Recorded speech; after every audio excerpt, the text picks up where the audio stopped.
Alright, hey guys, Jacob here back with another drop in. We're going to be dropping in on Dyrus as he is playing Jayce as I knock over everything that's on my desk. Alright, here we go. Alright, so we're dropping in on Dyrus. He's going to be playing Jayce. Jayce has been rising in popularity very much so as of late. People have been really noticing that he does so much damage with just his Q. He's got so much potential poke. He's got such good engage, disengage, and as we saw at the World Finals this last weekend, which by the way has been just so amazing. TPA just blowing and just shocking everybody by taking Moscow 5 out of the tournament. Just straight up so amazing from by them. Congratulations to them. But here we are in this game. Dyrus is going to be playing. I'm probably trying to learn him up a little bit as he's going up against Teemo. And he should honestly just straight up win that lane. As we can already see, he's already doing so well against him. Even Amumu's actually coming up for a gank. And safe Charmander can land just the bandage shots. He's able to land the bandage shots. He's going to be forced to flash out there, but actually might get dove on. Here they come. There's the ignite coming out from Charmander. Charmander might go down here. No, he might be able to survive. Just barely. But Jayce able to pick up the first blood with that ignite. Nice gank, nice dive by them, utilizing that bandage toss so well. Maokai's going to come up here, make sure that this experience and gold does not go to waste. So already first blood coming out just as we join this game. Thank God, we don't have to wait forever for first blood. And then in the middle lane, we're going to be seeing Chris on Katarina going against Omega B on the Vladimir. And Katarina has been such a recently, you've been seeing her actually quite a bit in solo queue. She's a very strong assassin. She can gank very quickly, do a lot of quick damage, a lot of quick bursts, and if she can get a kill, resets, more quick bursts, and it's just so good. Meanwhile, down at the bottom lane is going to be Archar actually coming on onto Broken LNJ. Ezreal is so sustained thanks to Soraka, and he's able to get so much poke out. Well, back in middle lane, you're seeing a little bit of trading going on as well between Chris and Omega B. But I want to talk about this bot lane real quick between Ezreal and Soraka, and then Graves and Taric. I mean, Ezreal, Soraka, he's free to just keep on poking, keep on trading. He's got the sustain in order to keep on doing it, while Taric is not able to. He's trying to keep up, but there's the heals and just mana sustain from Soraka is just doing such wonders to help him keep on trading. He definitely has that range to keep doing it, but Maokai's coming in for a gank on Chris in middle lane. He needs to get in there before the minions come. That way she can't just hop away from this. And he's just waiting patiently, waiting for her to go up and try and get a last hit, but Omega B is just kind of doing a good job. There comes the jump coming out. She has no more way of escape. She's forced to use the flash, but she uses it a little bit too late. She's going to get hit by the Twisted Advance. There comes the Arcane Smash. Chris is going to ignite Omega B, force him off of her. Can Sanshin continue this? There comes the next Arcane Smash. Chris is going to bounce towards Vladimir, pick up the kill, and Chris is going to be in trouble now thanks to Maokai. Maokai is going to be able to pick up that kill as well. Meanwhile, down at bottom lane, oh man, Ezreal going in there and getting the ignite on himself. Graves has the opportunity. He has mana. Panda has no mana himself. He's going to flash, go for the buckshot. There's the ignite onto Archar. They're going to be able to trade a kill. Yes, they're going to be able to trade a kill. Taric's coming in. He's got no health. He's got very little mana. Can Soraka do something here? And it looks like they're going to try. There's the exhaust. He's able to pick up the kill. The minions are going to start turning onto Taric. Taric looks like he will be fine. An amazing play by Taric right there, exhausting Soraka and making that exchange down at bottom lane just so in their favor. As I hang on, let me just get rid of the chat really quickly.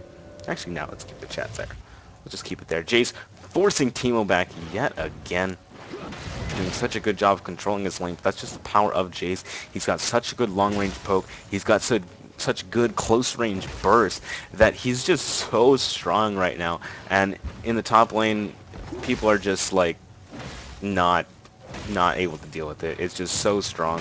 And you can even see Teemo's like, how is that even fair? And then Dyrus, whatever, witty banter, you can read it yourself. I don't care. Katarina gonna start farming those things. Amumu been doing a good job. He's got no more buffs anymore. They should be spawning in the next minute. At about 7:10, his blue buff will be up, and he definitely will take it for himself. Katarina definitely is not gonna need that blue buff this early. She'll only utilize it for the cooldown reduction, which, you know, Katarina loves cooldown reduction because that's what Katarina is all about. But she's not going to be overly needed. Dyrus going aggressive onto Teemo yet again. He's going to land the slow, get a couple more hammer shots, and probably finish it with just a smash. Yes, he is. He's going to switch to his... Oh, man, he's going to switch to his range form. Going to ignite and be able to pick up the kill with his energy ball. Energy blast, shock blast. What is it called? I think it's called shock blast. With his shock blast. Nice job by Dyrus there, picking up yet another kill. Just gaining such an advantage in lane. Teemo has been away from the waves for so long. He is just losing this. Panda taking lots of damage here. I'm not sure what he is doing here. You can turn around and get all the hurt onto broken LJJ, but Maokai's coming down here. Look how fast he is. He has those boots 5 now. Here comes his sapling toss. He's going to jump in onto Tarek. Tarek's going to take lots of damage, and he is definitely going to go down. Art Charge maybe staying a little bit too long. Going to take a little bit more poke than he wanted to. There's a flash. There's the auto attacks. Propaganda. Panda going to be able to pick up that kill. Katarina coming down here. She wants to try and get something onto this, but she knows that she probably will die in that fact. But, oh well. See a little bit. Yeah, I'm going to get rid of chat. I'm kind of distracted. Chat is not fun. You guys can tell me if you guys would like to see chat or not, but chat is a little bit distracting for me, so I'm just going to get rid of it. Don't want to see it there. Just going to get rid of it. But Amumu down at the bottom lane, not sure what he is doing there. He went to go clear some creep waves, but now he's caught up by 3 people. He's going to use his ultimate to try and get out of there, but he is most likely going to go down. There's the last auto attack right as he flashed out. A very late flash by Chowmander, and Chowmander is going to give up yet another kill to Panda, and Panda again now is looking so strong, 4-1. He is going to start looking good. I have a message because I am so popular on Facebook. Dyrus coming in yet again, level 6 to level 3. He's going to flash, knock him back. There's his W ticking off, forcing the flash out of Ash Elite and maintaining such control of that lane. That bulliness. There comes the accelerated shock blast.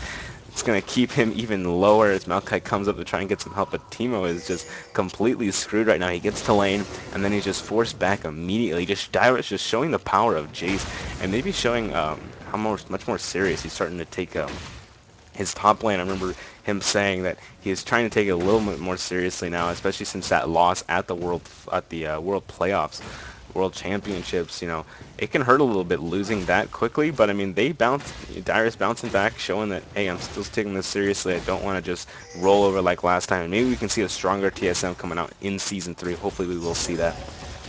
Meanwhile, back down the bottom lane, we're seeing Ezreal coming back with a BF sword. He's 4-1. He is winning in CS, and Ezreal bot lane is just looking so strong right now for Blue Team. I mean, they are kind of losing in the top lane, but they're making up for it in the bottom lane. And if they can get the damage on that, oh man, but he's going a little too hard aggressive there. He's going to get stunned, but he's just going to turn around. He just does too much damage. L and JJ getting so low. There comes the ultimate, going to hit Archar, and Archar is going to get put down to just a quarter of his health. L and JJ are just getting put so low, but Chris is coming down here for a gank. Here comes the stun onto Propaganda Panda. There comes the ultimate off of Katarina. The exhaust is in time, but the ignite will be able to take him down. Katarina going to keep on going. She's going to be able to pick up that double kill. And wow, just immediately turn that lane around immediately. Katarina picking up 2 kills for herself, and she's going to love that. She's going to be able to go back, probably pick up her DFG, as she has that Kage's lucky pick. And there it is. She's able to pick up that DFG immediately, even grab a bunch of wards for herself. But Vladimir is coming down. Can Maokai get a jump onto this? I'm not sure if he's going to be able to get in the range. He's going to get the flash. He's going to jump onto L and JJ. He's going to arcade and smash him backwards. There comes the ultimate. The exhaust is onto Vladimir. Going to mitigate all of that damage if they can just get a couple more hits. And there it is. He's able to get those last 2 hits that he needed. There's the ignite actually going onto Omega BB. He's definitely going to go down the tower. No, he goes into his pool form. So the tower is not going to target him anymore, but it's going to take down Maokai. But Vladimir able to pick up that double kill. But here comes Amumu. Amumu coming down here from the other side. Vladimir's going to probably start trying to go back in the bush. Amumu is actually just going to give up. No, he's going to be able to see Vladimir just in time. They've got a ward in that brush, so they do know that he is there. I'm not sure he's going to be able to get out of this in time. There's the exhaust going out onto Amumu, but there's the Despair able to pick up the kill. And now Ezreal's on the chase. I'm not sure if he can be able to follow up on this. No, the ignite is onto Chowmander. He forces the ultimate out. Does he have his ultimate himself? He does, but can he aim it right? No, he cannot. Chowmander going to get out of there with his life. Forced to use his ultimate. Forced to use several summoners in order to get out of there. So Amumu going to have to wait a little bit longer before he gets that super aggressive gank there. Until next time. But meanwhile, in middle lane, where is... oh yeah, that's right. Vladimir just did die. I just realized that.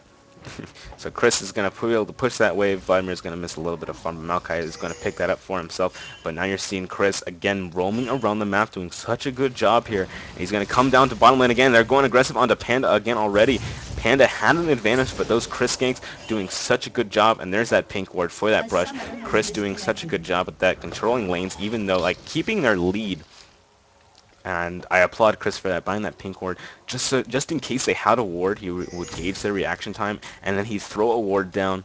And I love that. Actually, I think that's awesome by Chris. I want to see people doing that a heck of a lot more, because that was actually really dang cool, getting that pink ward, watching the reaction, and then throwing down that pink, and then clearing out the ward for next time. And it's such a good way to deal with things. It's such a good way. But meanwhile, Tarek's getting that stun onto Panda. Panda taking lots of damage. Panda needs to be careful. There comes the ult coming out. Not really doing too much to Graves, though. A lot of damage done to Tarek, but Graves is still very healthy. Katarina coming down yet again for another gank, but here comes Maokai again for the counter gank. They do have it warded, though, so they definitely know he's there, and they even have Katarina warded as well. So both teams know that the gankers are there. There's another ward going in the brush, trying to keep tabs on Katarina, but it looks like Maokai is actually going to go back.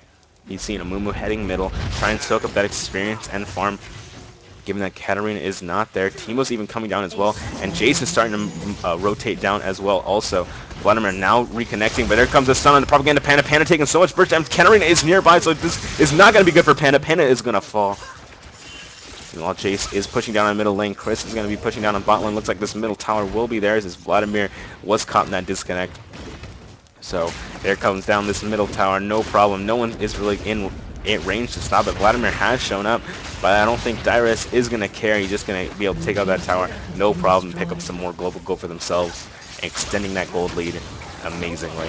But here comes Maokai. Maokai, can he try and get in here? He will be able to stun Dyrus under tower. Dyrus is going to be forced to flash out of there. He's going to be just out of tower range. There comes the ultimate out from Omega B. There comes the ignite onto Omega B as well. Katarina's going to be able to come in and pick up the kill. Chris taking lots of damage from the tower now. Teemo is there. Dyrus going down to Maokai. They're going to be a follow-up. There's a sapling toss, and that's going to be able to pick up this kill onto Chris. The sapling toss will be able to follow up, but no, the Teemo poison's going to pick it up before that. Nice job there, turning that around completely. Dyrus maybe getting a little bit cocky there. I mean, he did have the damage, but he just tanked a little bit too much to the tower. Maokai is just too tanky for him, and he did fall down to him. Just a little bit of cockiness coming out of there from Dyrus. Ezreal even helping out there as well with his ultimate. At least he tried to. But it looks like Amuma's going to actually start up this dragon.